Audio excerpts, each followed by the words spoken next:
అభివృద్ధి సంక్షేమం కొనసాగాలంటే మళ్లీ వైసీపీనే అధికారంలోకి రావాలన్నారు వినుకొండ ఎమ్మెల్యే బొల్ల బ్రహ్మనాయుడు. బొల్లపల్లి మండలం చక్రాయపాలెం, హనుమాపురం, మరిపాలెం గ్రామాలలో ఎన్నికల ప్రచారం నిర్వహించారు. ప్రతి ఇంటికి తిరుగుతూ తనకు ఓటేయాలని అభ్యర్థించారు. మే 13న జరిగే ఎన్నికలలో ఎమ్మెల్యే, ఎంపీలుగా వైసీపీ అభ్యర్థులను గెలిపించాలని కోరారు. కూటమి అభ్యర్థులను ఇంటికి పంపించేందుకు ప్రజలు సిద్ధంగా ఉన్నారన్నారు.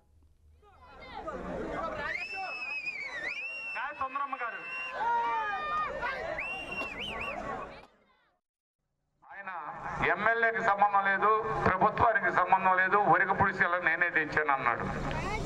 మంచి మాట చెప్పావు. నీకు మేము ఒక్కటే చెప్తున్నాం, అసలు మీరెవరు?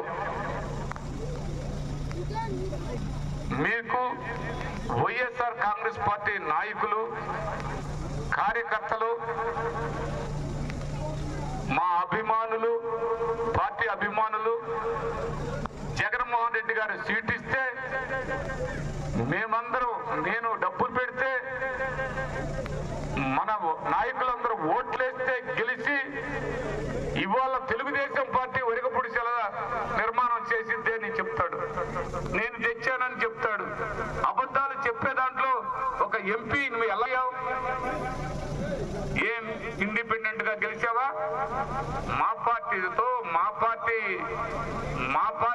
గుర్తుతో, మా పార్టీ నాయకులతో, మా పార్టీ ఓటర్స్ తో, మా బ్రాండ్ మీద గెలిచిన నువ్వు జగన్మోహన్ రెడ్డి గారిను, బ్రహ్మనాయుడు గారిను మాట్లాడేదానికి నీకు రాజకీయం అంటే నీకు అవకాశం కల్పించిందే జగన్మోహన్ రెడ్డి గారు.